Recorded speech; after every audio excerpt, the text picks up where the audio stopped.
4, 3, 2, 1. Studio Classroom is recording.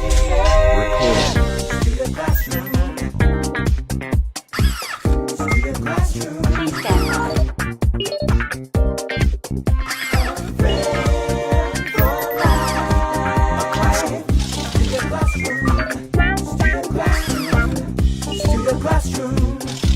Studio Classroom is on the air. Hello friends, welcome to Studio Classroom on the air. I'm Anne-Marie. We're so glad to have you with us. It sure is a great day to learn something new. And my name is Gabe, and what we're learning about today is using all our senses when traveling. Traveling? Are people really traveling a lot right now? Okay, well, some people are, but others are still staying close to home.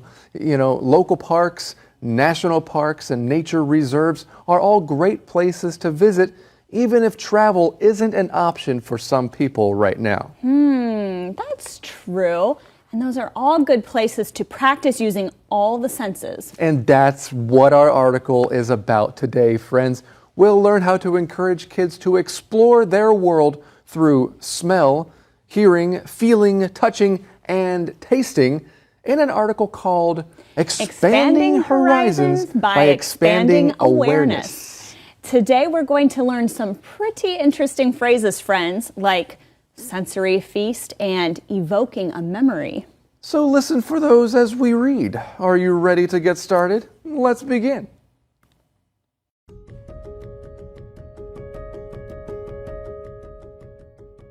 Expanding horizons by expanding awareness. Travel, around the block or to places we dream about, offers the prospect of a sensory feast. On your next trip, whether it be close to home or beyond, encourage family members to be aware of their senses. Here are 5 ways to deepen the day's experience and expand awareness. 1. What do you smell? Campfires, freshly cut grass, a pine forest, and fragrant rose gardens all offer an opportunity to sniff something special. Talk with the kids about which aromas make them want to linger and which they are eager to pass by. Do certain scents evoke a memory from a previous experience? Notice how different members of your family respond.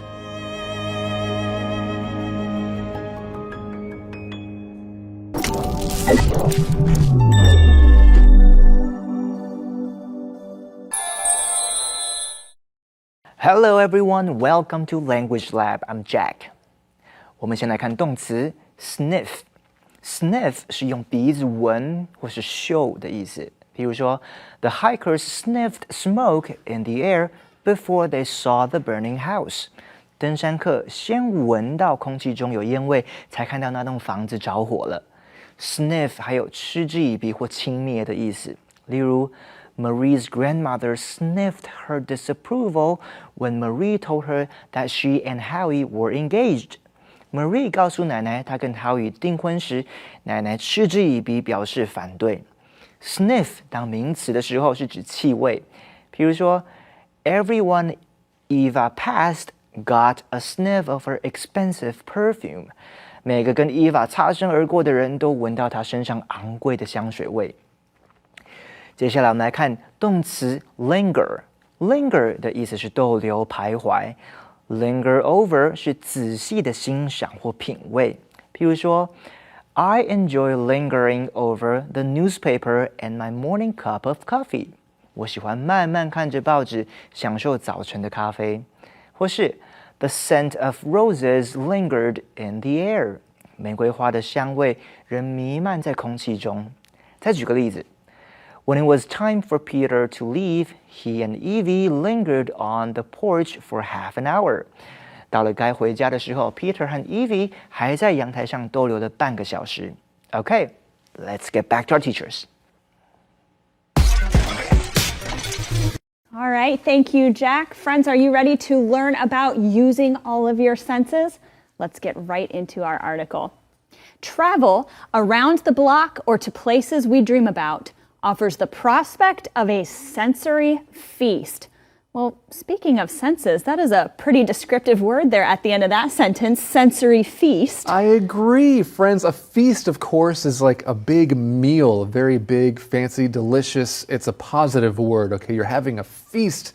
So what's a sensory feast? Well, it's like a lot of experiences for all of your senses, not just your stomach and your mouth, right? That's a sensory feast. In other words, it's stimulating to the senses. So what our lesson is saying here, that every time we go out, when we travel, even if it's just near our homes, if we are aware of it, we can experience this sensory feast.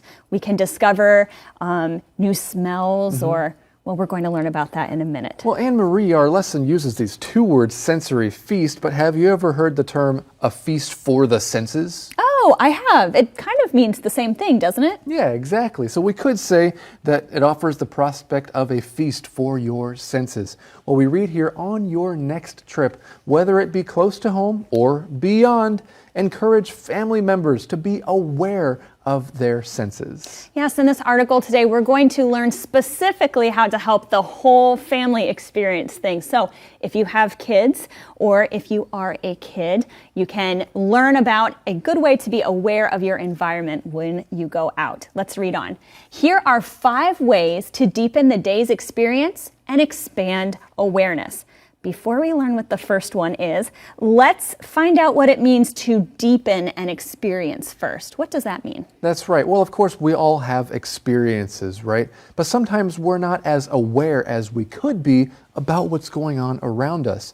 And so that's the idea behind deepening your experiences, is helping you to appreciate those experiences even more. You could also deepen knowledge. That would be to find out more information about a topic, or you could deepen your understanding. That would just mean that you understand that thing even more. And I think the idea behind our lesson altogether is to be intentional about the experiences that we have, because it's just so easy to go about our days not really doing anything different. We leave the house, we don't really look around us, we don't really smell, we try to smell anything, or we don't really try to notice anything new, but our lesson is telling us to be more intentional about doing those things. I like that, being intentional. All right, well, number 1, the question we see here is, what do you smell?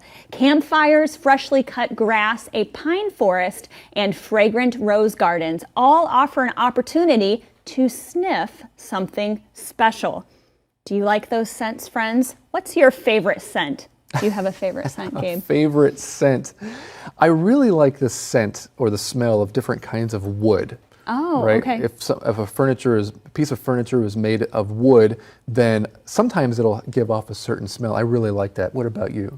Well, when I was growing up, my dad his job was to build tires in a tire factory. Okay. So every day he would come home from work smelling like rubber.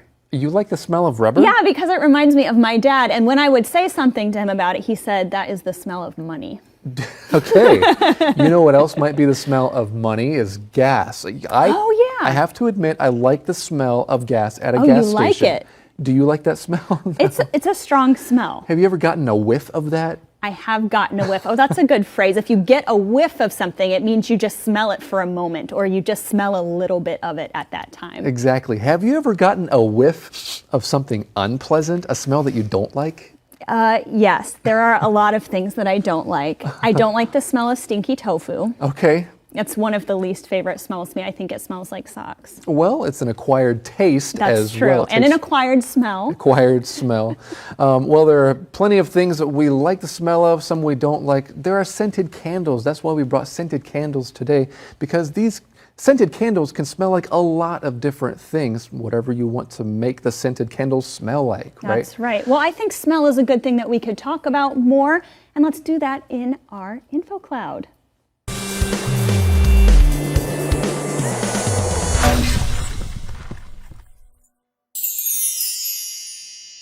Hi, everyone, and welcome to Info Cloud. Thank you for taking the time to join us today. So how do you start your day?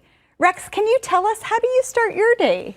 Well, in the morning I wake up, listen to music, get dressed, and of course, have coffee. That sounds like a pleasant way to start your day. It is. We usually think of coffee as a pleasant smell. But in today's idiom, it's talking about facing an unpleasant situation. What idiom is that? Wake up and smell the coffee. I don't smell any coffee around here. No, Rex, that's our idiom. Wake up and smell the coffee. All right, so another way to say wake up could be pay attention. Yes, this idiom is all about awareness. Maybe someone is avoiding something, but you want them to be more realistic. A parent might say to their kid, your exams are coming soon. If you don't study at all, you won't pass. Wake up and smell the coffee.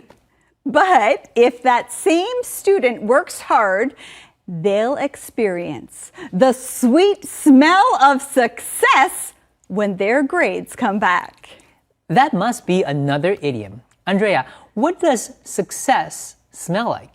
Well, no one really knows. But according to this phrase, it smells sweet. We can also say the sweet smell of victory, which is what I hope you experience when you've learned a new English word, phrase, or more. 如果你看到有人天马行空的做一些不切实际的美梦，你可以用今天分享的流行用语 wake up and smell the coffee 来提醒这位朋友要认清现实。Wake up and smell the coffee 字面上看起来非常的正面，醒一醒，闻一下咖啡的香味，但是它经常被用来警告一些人要认清现实，不要再迷惘下去了。例如，快要考试了，小朋友贪玩不读书，你可以说 Wake up and smell the coffee， 醒醒，再不读书就会被当掉了。当有人靠着努力成功了，你可以说 He is experiencing the sweet smell of success， 他正在体验成功的滋味。除了 sweet smell of success 之外，你也可以说 sweet smell of victory， 胜利的香味或胜利的滋味。这就是今天的 Info Cloud， 我们下次云端见。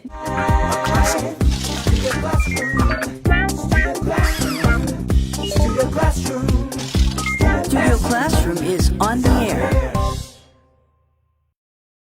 Thanks for sticking with us, friends, as we continue learning about using our senses when we go places.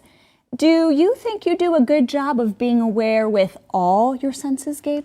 Well, I think I do a pretty good job. Recently, I was out with my son hiking on a trail, and I was pointing out all the tiny little leaves and things beside the trail, things I don't normally do. So I'm forcing myself to be a little more intentional about noticing things. Oh, well, that's good. Yeah. Usually I notice a lot of smells, but sometimes I don't always hear or listen to things like I should. And we are going to learn more about how to use those senses in the rest of our article. So let's continue doing that right now.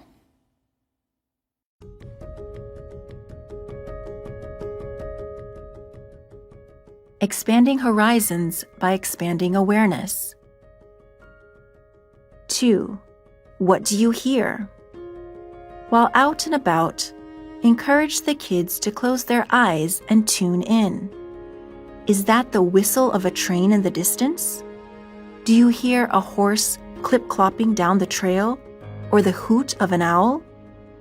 Listen to the traffic noise in the city, waves crashing on a rocky shoreline, or an unfamiliar bird chirping in the trees.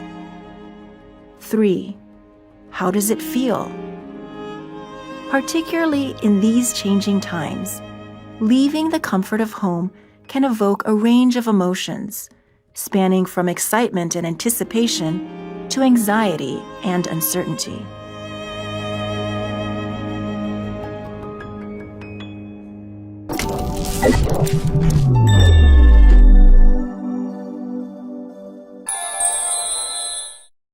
Alright， 我们再来看动词 span， 意思是指涵盖、范围。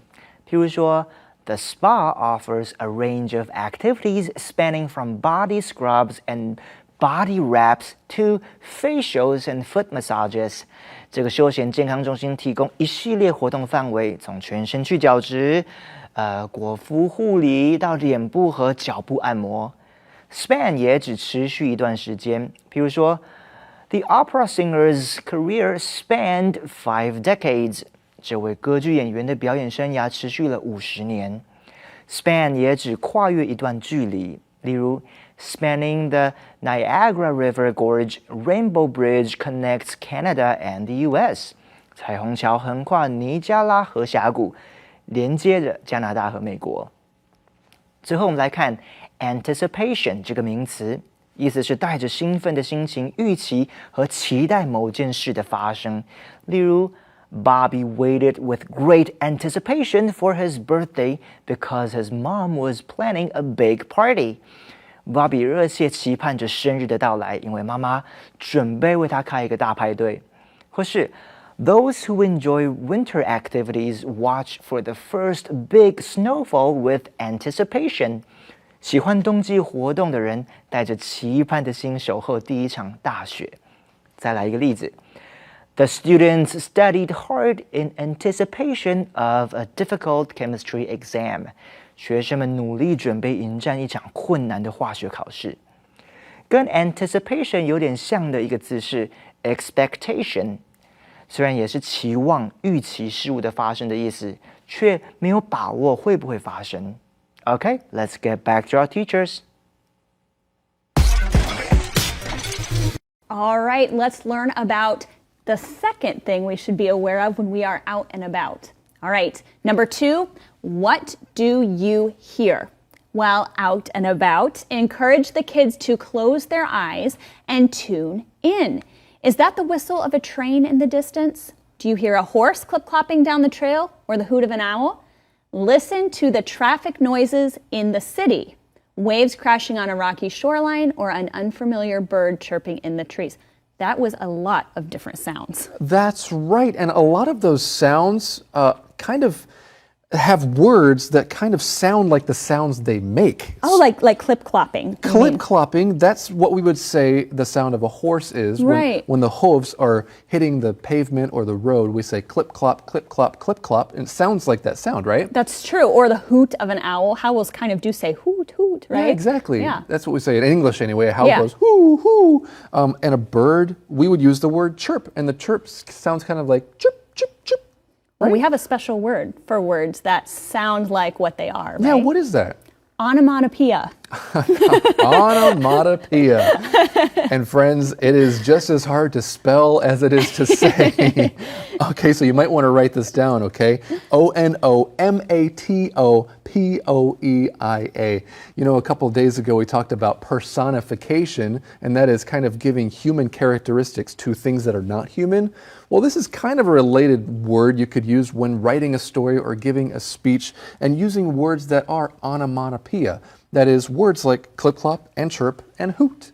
Well, before we move on to part number 3, there is something I want to talk about here, and that is traffic noise in the city. We actually have another word in English to describe that. That is called noise pollution. Oh. Noise pollution. You don't like noise pollution, It's as terrible as it sounds. Yes, of course, nobody likes pollution. Pollution, usually we think of a smoggy city or dirty water. But there is such a thing as noise pollution, and it is just constant noise, and it's not pleasant. It's the traffic noise in a city. It's just always going on, and it never stops. You know, there's a related phrase, Anne-Marie. Okay. And that is disturbing the peace. Oh, yes. Yeah, this often happens when someone is being really loud at night. Maybe there's a party going on. Everyone's being super loud. The music is blaring and the neighbors can't sleep. And so they call the police. The police might come and tell the people that they are disturbing the peace. Well, traffic noise in the city or noise pollution definitely disturbs the peace. Well, number 3 we're going to look at here is how does it feel? Usually when I see the word feel, I think of touching things. But that's not what we're talking about here. Can feel have another meaning? Yeah, it's not only about touching things, right? We're going to read a little bit about that here. Particularly in these changing times, leaving the comfort of home can evoke a range of emotions. That's kind of what feel means here, this range of emotions. So when someone has feelings, or if they get their feelings hurt, it's saying that they are experiencing a lot of emotions, or their emotions feel hurt. So the feel that we're talking about here is actually emotions. Exactly, and our lesson talks about how times are changing, right? Or in these changing times, especially, this article was written in the context of the COVID-19, the coronavirus, right? So times really are changing all around the world. That's right. Well, right now, I hope you're ready because we are going to learn something new in today's skit.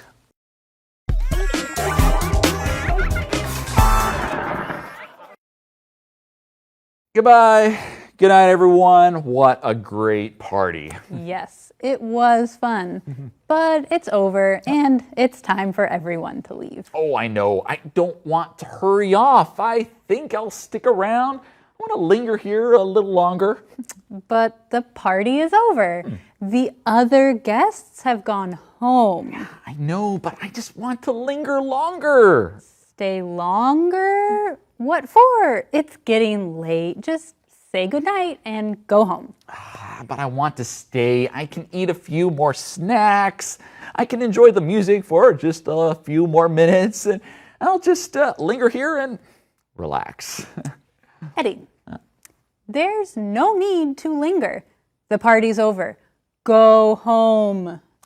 I will, but give me a minute. I just want to take my time. I'm in no hurry. Okay, that's fine. You can stay a little longer. All right. And help me clean up. Clean up? Yes, grab those dirty cups and help me wash the dishes. Oops, I guess I lingered a little too long. Well, before we go, friends, I'd like to linger a while longer on the idea of using all our senses when we go out. Do you think there's a reason why we should be using all of our senses? What do you think, Gabe?